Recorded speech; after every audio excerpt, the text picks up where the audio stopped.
అందరూ కూడా గమనించాల్సిన విషయం అని కూడా ఈ సందర్భంగా తెలియజేసుకుంటున్నా. అండ్ ఈ రోజు మీరు చూస్తే ఈ చంద్రబాబు నాయుడు గారు 3,900 కోట్ల ఈ స్కాలర్షిప్లు కానీ ఫీజు రియంబర్స్మెంట్ బకాయిలకు మాత్రమే ఆపలేదండి. ఆయన ముఖ్యమంత్రి అయిన ఈ 7 నెలల కాలంలో ఫీజు రియంబర్స్మెంట్ ని ఆపేశాడు, అమ్మఒడిని ఆపేశాడు, చేయూతను ఆపేశాడు, మెడికల్ కాలేజీల్ని కట్టడం ఆపేశాడు, నాడు నేడు స్కూల్స్ రెన్యువేషన్ ఆపేశాడు. అలాగే మీరు చూస్తే 0 వడ్డీ పథకాన్ని ఆపేశాడు. ముఖ్యంగా పేదవాళ్లకి చాలా అవసరమైన ఆరోగ్యశ్రీని ఆపేశాడు. ఇక వాలంటీర్ వ్యవస్థని ఆపేయటం మనం అందరం కూడా చూస్తూనే ఉన్నాం. ప్రభుత్వ ఉద్యోగాలకి ఐఆర్ లేదు, పిఆర్సీ లేదు, కనీసం డిఏ కూడా ఇవ్వకపోవటం ఈ రాష్ట్ర ప్రజలందరూ మేధావులందరూ కూడా గమనించాలని కూడా కోరుకుంటున్నాను. ఎందుకంటే ఒకవైపు జగన్మోహన్ రెడ్డి గారిని తిట్టడానికే టైంని స్పెండ్ చేస్తున్నారు, కానీ వాళ్ళు ఎన్నికల్లో ఏం ప్రచారం చేశాం, ఏ సంక్షేమాన్ని అందిస్తాం, ఏ అభివృద్ధిని అందిస్తామని చెప్పిన మాటల్ని మరిచిపోవడం ఇక్కడ మనం గమనించాలి. ఎందుకంటే మీరు చూశారు ఏ విధంగా అధికారంలోకి వస్తే మేము సూపర్ 6 అమలు చేస్తామని చెప్పారు. ఈయన లోకేష్ అయితే మేము సూపర్ 6 అమలు చేయకపోతే నా కాలర్ పట్టుకొని అడగండి అన్నారు. ఏ కాలర్ అండి? రైట్ కాలరా, లెఫ్ట్ కాలరా? అంటే కాలర్ పట్టుకొని నిలదీసి అడిగితే తప్ప మీరు సూపర్ 6 అమలు చేయరా?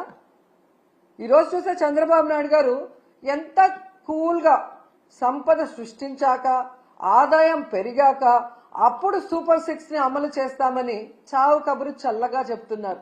మరి ఆ రోజు చంద్రబాబు నాయుడు గారు, పవన్ కళ్యాణ్ గారు ఎన్నికల్లో ప్రచారం చేస్తున్నప్పుడు మీకు తెలీదా? ఎందుకు ఆ రోజు ఇదే మాట చెప్పలేదు? మేము వచ్చాక సంపద సృష్టించాక ఆదాయం పెరిగితేనే సూపర్ 6 అమలు చేస్తాం, లేకపోతే చేయలేమని ఆ రోజు ఎందుకు చెప్పలేదని అడుగుతున్నా. ప్రజల్ని మోసం చేయాలన్న ఆలోచనతోనే కదా అబద్ధం చెప్పారు. మళ్ళీ మీరు చూస్తే చాలా ఎటకారంగా చంద్రబాబు నాయుడు గారు, మీరు కూడా వినుంటారు, పెద్ద గొంతేసుకొని చెవులో మైకు పెట్టుకొని తమ్ముళ్ళు బటన్ నొక్కుతాడంట జగన్మోహన్ రెడ్డి. బటన్ నొక్కడం పెద్ద విషయమా? మూలనున్న ముసలమ్మ కూడా బటన్ నొక్కుతుంది అని ఎటకారంగా మాట్లాడాడు. మరి మీకు కూడా 73 ఏళ్లు పూర్తయ్యాయి కదా, మూలనున్న ముసలమ్మ బటన్ నొక్కగా లేంది 73 ఏళ్ల ముసలోడివి మీరెందుకు నొక్కలేకపోతున్నారు ఆ బటన్ అని ముసలోళ్ళందరూ గుసగుసలాడుకుంటున్నారు. మీకు వినిపిస్తుందా? అసలు డిప్యూటీ సీఎం పవన్ కళ్యాణ్ గారు అయితే ఏకంగా బాబు గారి హామీలకి నాది గ్యారంటీ, బాబు గారు చెప్పే ప్రతిదీ అమలు చేసేది నాది వారంటీ, ఆయన చేయకపోతే నేను ప్రశ్నిస్తాను అని మాట్లాడారు. మరి ఈరోజు పవన్ కళ్యాణ్ గారు ఈ సంవత్సరం ఇవ్వాల్సిన తల్లికి వందనం, రైతు భరోసా, నిరుద్యోగ భృతి, ఫ్రీ బస్సు, ఆడబిడ్డ నది ఎవరిస్తారు? మీరిస్తారా? చంద్రబాబు నాయుడుతో ఇప్పిస్తారా? మరి ఇంతవరకు ఇవ్వలేదు కదా. మరి ఎందుకు మీరు ఈ కోట్లాది మంది ప్రజల తరఫున నిలబడి చంద్రబాబు నాయుడిని నిలదీయట్లేదు? ఏం అడ్డం వస్తుంది మీకు అని ప్రశ్నిస్తున్నా. ఈరోజు ఎంత దారుణంగా తయారయ్యారంటే, నేను నా కొడుకు పవన్ కళ్యాణ్ గారు అధికారంలోకి వచ్చేసాం కాబట్టి ఈ రాష్ట్ర ప్రజలు ఏమైపోయినా పర్వాలేదు, వీళ్ళకి మనం చెప్పింది ఏది చేయాల్సిన అవసరం లేదు అని ఎంత కేర్లెస్ గా ఈ ప్రభుత్వంలో ఉన్న పెద్దలు ప్రవర్తిస్తున్నారో మనం అందరం కూడా గమనించాలి. ఎన్నికల ముందుకి ఎన్నికల తర్వాత వాళ్ళ ప్రవర్తన ఎలా ఉంది అంటే, ఎన్నికల ముందేమో బాబు షూరిటీ భవిష్యత్తు గ్యారంటీ, కానీ ఈరోజు Babu surety cheating guarantee. Cycle కోటేస్తే ఫ్రీ బస్ మీ ఇంటి ముందుకే వచ్చేస్తుంది, గ్లాస్ కోటేస్తే ఏ క్లాస్ ఉద్యోగాలు మీకు వస్తాయి, పువ్వు కోటేస్తే పువ్వుల్లో ప్రతి మహిళకి 1500 మీ ఇంటికి వచ్చేస్తుంది, కూటమికి ఓటేస్తే ప్రతి బిడ్డకి స్కూల్కి వెళ్లే వాళ్ళకి 15,000 మీకు వచ్చేస్తాయని చెప్పారు.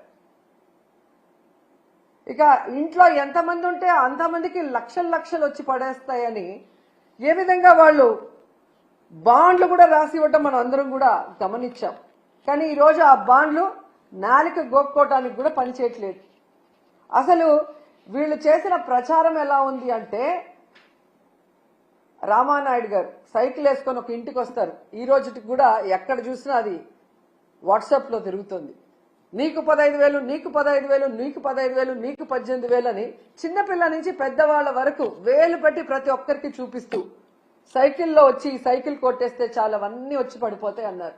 మరి అదే సైకిల్ మీద ఈ రోజు వెళ్లి అవన్నీ ఎందుకు వాళ్ళకి అందించలేకపోతున్నారు? అంటే అధికారంలో రావటం కోసం ఆ రోజు ఏ విధంగా ప్రచారం చేశారయ్యా అంటే టీవీల్లో, థియేటర్లో, ఫేస్బుక్లో, యూట్యూబుల్లో, ట్విట్టర్లో, ఇన్స్టాలో ఎక్కడ చూసినా కూడా దండయాత్ర చేశారు ప్రజల మీదకి.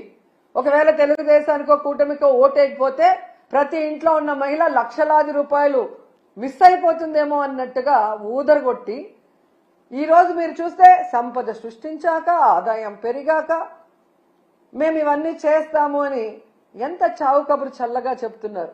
ఇంకా గట్టిగా అడిగితే జగన్మోహన్ రెడ్డి గారి వల్లే ఇవన్నీ ఇవ్వలేకపోతున్నామంటారు. ఎంత సిగ్గుచేటో ఒకసారి ఆలోచించండి.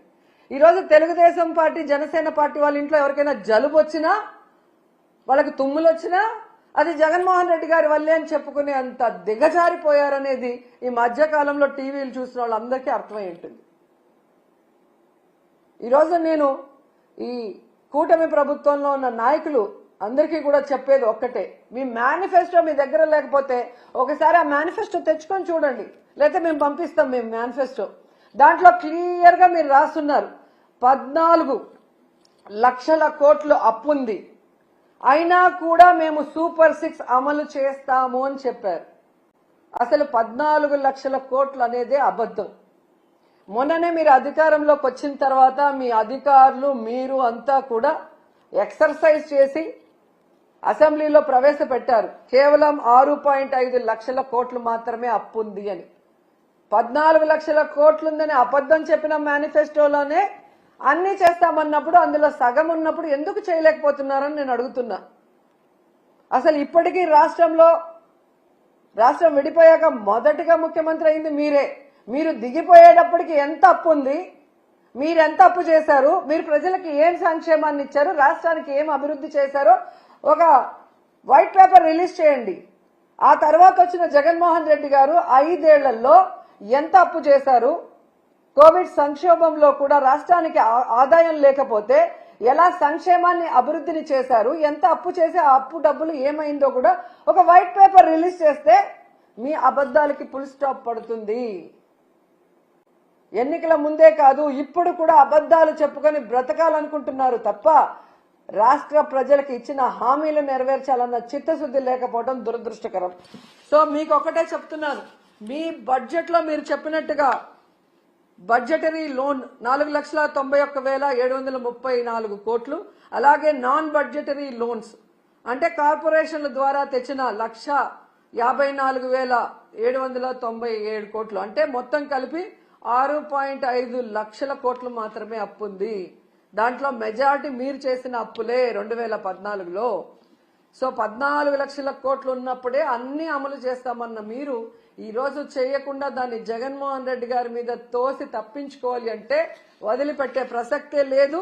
అండ్ ఈ రోజు మీకు హెచ్చరిస్తున్నాం, పిల్లల జీవితాలతో చెలగాట మాడే విధంగా కనుక మీరు ఇలాగే ముందుకు వెళ్లి ఫీజు రియంబర్స్మెంట్ బకాయిలు కానీ విద్యా దీవెన, వసతి దీవెన బకాయిలు చెల్లించకపోతే మీకు డెడ్ లైన్ 5వ తేదీ, ఫిబ్రవరి 5వ తేదీ లోపల చెల్లించకపోతే వైఎస్ఆర్ కాంగ్రెస్ పార్టీ నాయకులు, కార్యకర్తలు, విద్యార్థులు